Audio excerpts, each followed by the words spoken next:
বিসমিল্লাহির রহমানির রহিম। আসসালামু আলাইকুম। তো আজকের ভিডিওতে দেখতে পাচ্ছেন আমি কলমল খুলে নিয়ে বসে রয়েছি। আসলে শুয়েছিলাম তো মানে একজন ডেকে বলল যে আমাদের কলের লিক করতেছে, পানি চলে যাচ্ছে। তো এসে দেখলাম এই যে চেক ভাল না, চেক ভালটা নষ্ট হয়ে গেছে, যার ফলে লিক করতেছে, পানি চলে যাচ্ছে কলের। তো আমি এসে বললাম কি করা লাগবে সেটা আগে বলতে, যে ওটা চেঞ্জ করব নাকি পুরোটাই খুলে কল আবার আগেকার মতন করে দেব। তো বলল কল খুলে কল দাওয়া দিতে, মানে ওই ফিটিংগুলো ওটা বাদ দিতে। তো আমি ওটা খুলতে লাগি আমার অবস্থা খারাপ হয়ে গেছে, ঘেমে একসার হয়ে গেছি। মূলত আজকে গরম অনেক বেশি পড়তেছিল, এই জন্য ধরেন কাজ করতে লাগে অবস্থা খারাপ, গা হাতটা ভিজে গেছে, এত পরিমাণ ঘেমে গেছিলাম। তো অবশেষে শেষ করলাম।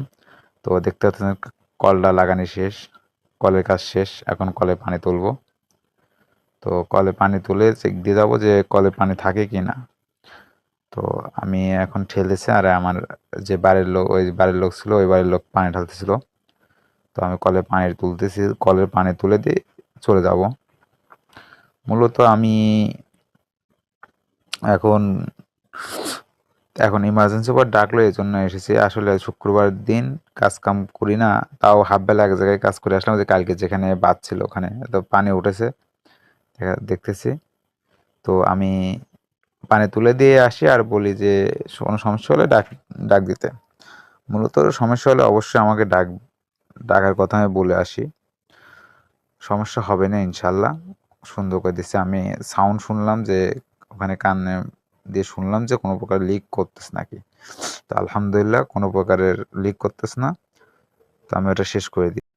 তো কাজ শেষ, এখন বাড়িতে আসলাম। এখন যন্ত্রপাতিগুলো রেখে বাসায় যাব।